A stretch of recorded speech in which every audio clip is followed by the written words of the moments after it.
join me. We're back with Duels of Planeswalkers 2014 and continuing along with the tutorial matches. Today I'll be showing you the one called Enchantments. Enchantments are probably one of my more favorite cards in the game. Alright, so we'll start the game. I'll play my single land for the turn. And wait.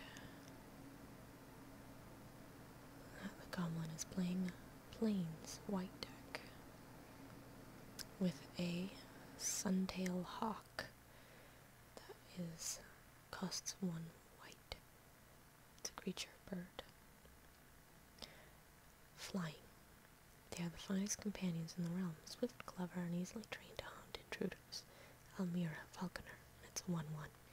And if you look at the art here, it took me a while to figure it out until I saw a different printing of this card. They actually have 4 bird legs. They've got 2 in front, and there's 2 in back, but you can just barely see the last one. For a long time I thought that they had 3 legs.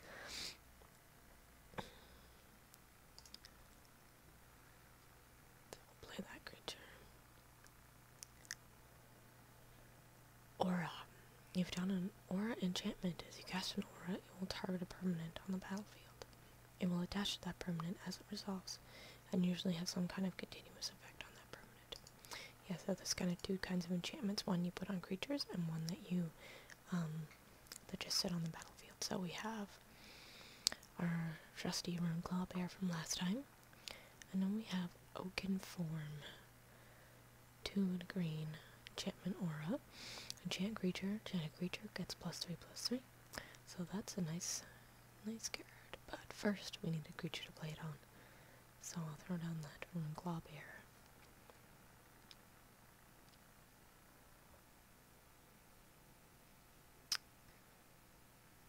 Another Plains. And he's gonna attack with his hawk, and I can't block it because it's flying, and my bear obviously does not fly. So I'll take 1 damage.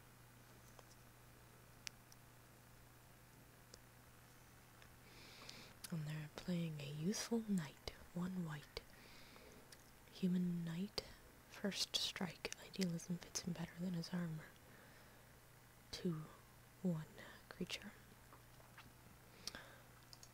So first strike, here's our little tip it's going to tell you.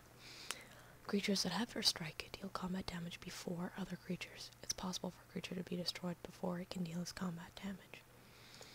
So that means if my knight and bear, his knight and my bear, if they fight, instead of dealing damage simultaneously, like they would if he didn't have first strike, the knight deals his damage first. So that means my bear will die before having a chance to hit back. However, if I put Oaken Form on my bear, he becomes big enough to last through that damage. So I will enchant my bear with Oaken Form. And now he's a 5/5. And I think I will attack with that bear.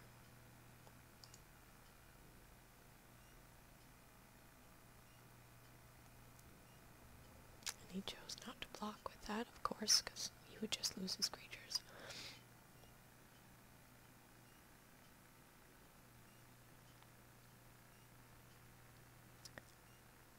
Plains. It's this, so this is another kind of enchantment that doesn't have an aura. It's this Glorious Anthem. 1 white. It's a rare. Creatures you control get +1/+1. Once heard, the battle song of an angel becomes part of the listener forever. So this is going to buff all of his creatures. So, yeah, as it says, not all enchantments are auras. Some sit on the battlefield and permanently change the way the game is played. Glorious Anthem will make all of its controller's creatures bigger. So now he's got a 2/2 hawk and a 3/2 first strike knight. So that's a lot of damage to deal with. So the first strike damage is dealt out first, and then the rest of the damage.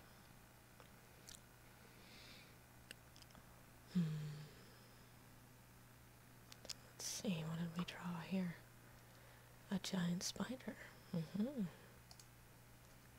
So that'll be useful because he can block that hawk. I'll show you in a second here. Giant spider, 3 green. And it has reach. So reach means that it can block creatures with flying. As if it had flying. It has a quickness about it that seems unnatural for its large size, yet its hunger is about right. Endril, Colonian Naturalist, and it's a 2/4. I will attack with my bear, because he's going to be my beat stick. That's one of my friend's favorite terms for large creatures in Magic, beat sticks. And so I will copy that term. Playing another planes. And he's chosen not to attack. Interesting. Now, I have some options here. We just drew another oaken form. I want to play it.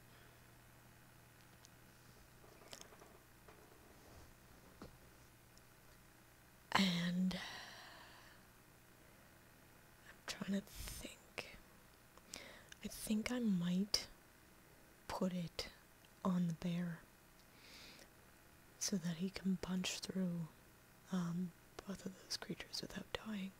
Because that's what I think he's holding those 2 creatures back for. Is to, if they both block my bear, he will die because they can deal 5 damage total.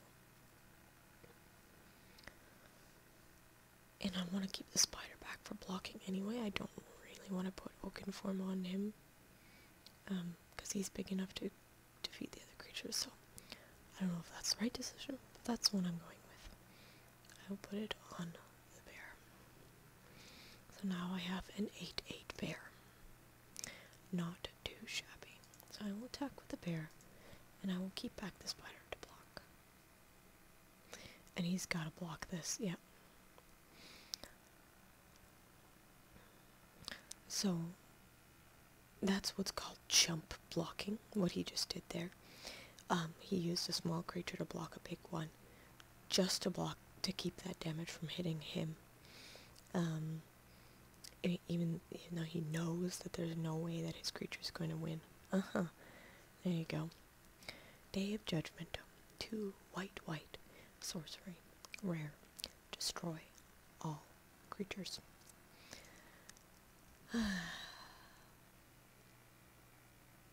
So, when you have a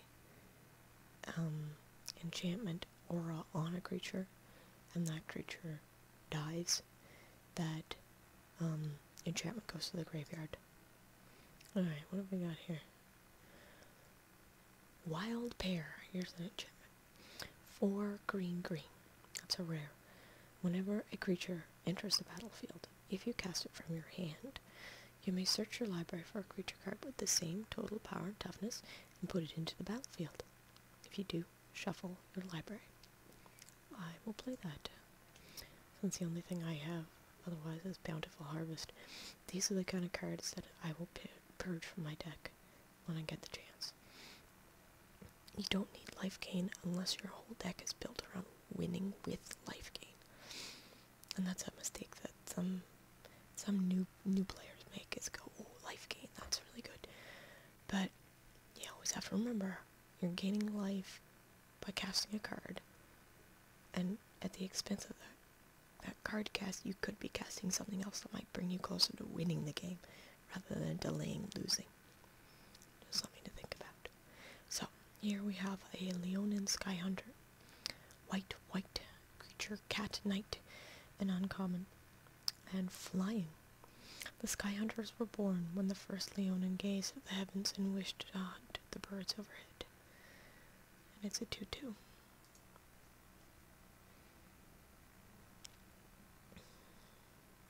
Oh, and it's a 3/3 because of that enchantment.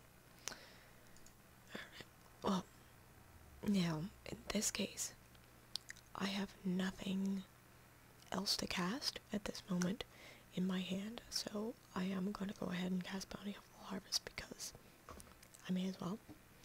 I don't have anything else to do. My mana is just going to sit there, not being used anyway, so I'll use it. Bump up my health. But I would rather have a creature rather than Bountiful Harvest. Or something else useful.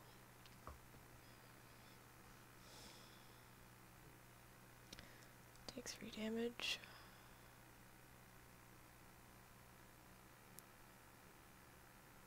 Casting another Leonin, Sky Hunter.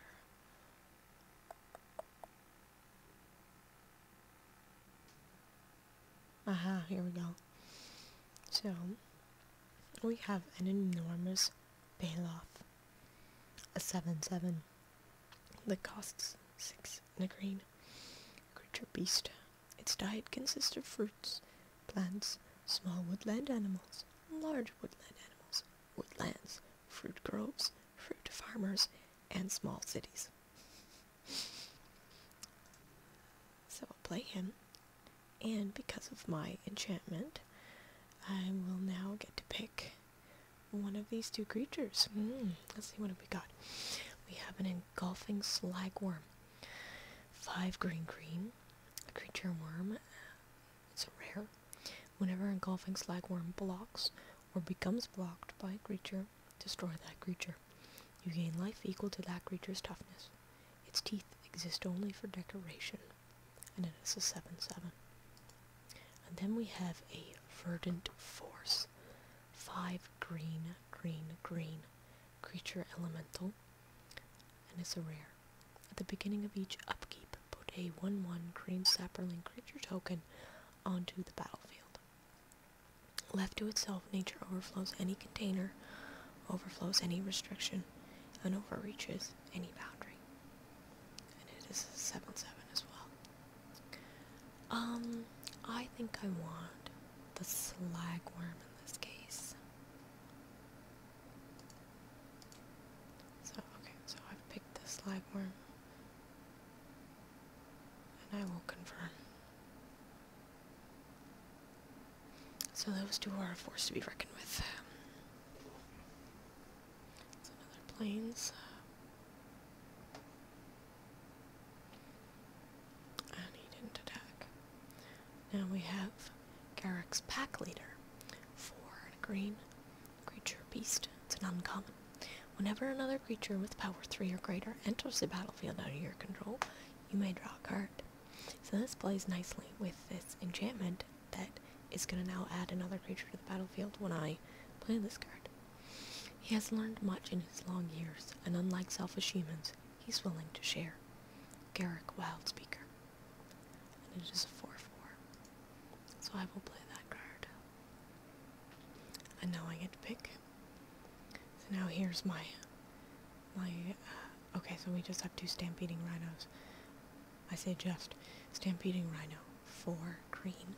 It's a common, and it has Trample. Sometimes I wonder if our weapons and armor are a step backward. Sauron, Rock Spike Master.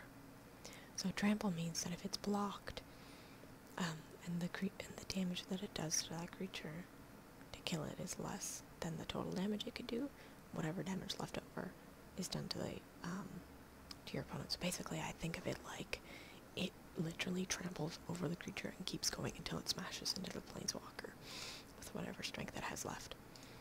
So I will play a Stampeding Rhino. And yes, I want to draw a card. And there's another forest. Lovely.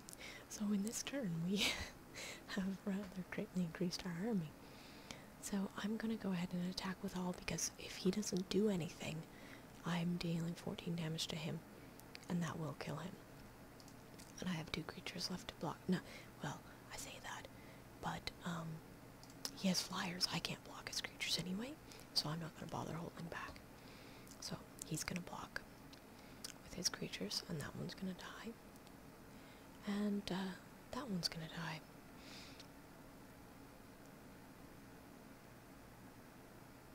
So I didn't end up doing any damage to him, but he now has no creatures left, so he's got to pull something out of his sleeve if he wants to survive. And he doesn't have any creatures left. So because I want to. I'm going to play that land. And now I'm going to attack with all. And here we go. Boom. Boom.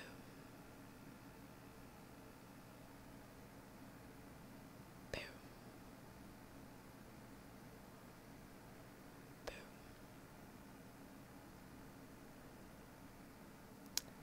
And we win. Pumpkin-based wins. As always, if you want, you can add me on Steam under the name Pumpkin Beast. Just say that you're a fan of my channel. Maybe we can play some Magic. That's all for now.